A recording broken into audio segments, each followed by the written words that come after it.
Hey everybody, welcome to another episode of What Ted Says, where it's always time to get a fatter wallet and a bigger net worth. You know, one of the things that people have been asking me in this whole Gen XY is, are millennials the generation that have been the unluckiest? Now, let's just define this for a second, that millennials were the generation generally born between 1981 and 1996 and are now between the ages of 26 and 42. And there are a lot of publications that have come out now and said, financially speaking, that they may be the unluckiest generation. So is it true? Now let's talk about first what's happened in the economy. What is true for millennials is that this generation has experienced the slowest growth. And when I say slowest, I mean like a snail, economic growth, that is, of any age group in the history of the United States.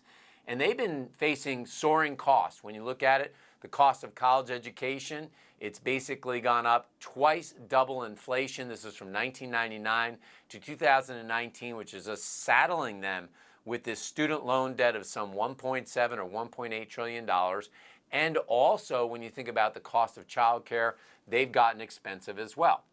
On the other side of this, though, the stock market, it's been up on average 13.4% between the years 2010 and 2019. So we've had a pretty decent stock market run.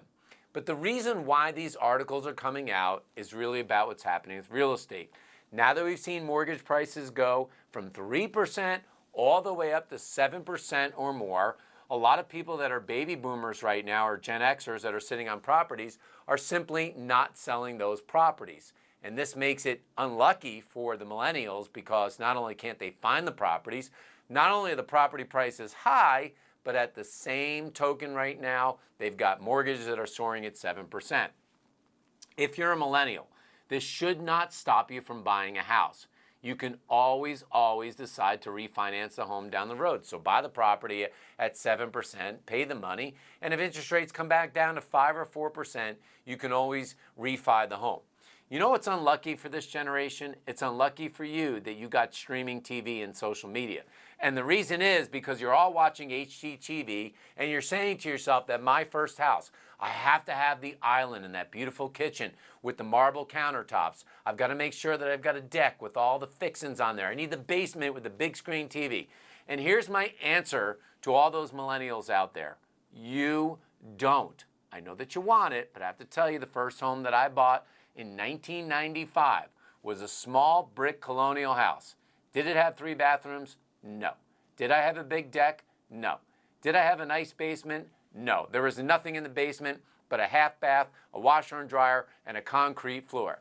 Sometimes you have to suck it up and go for what you don't want to start until you could afford to get to what you want.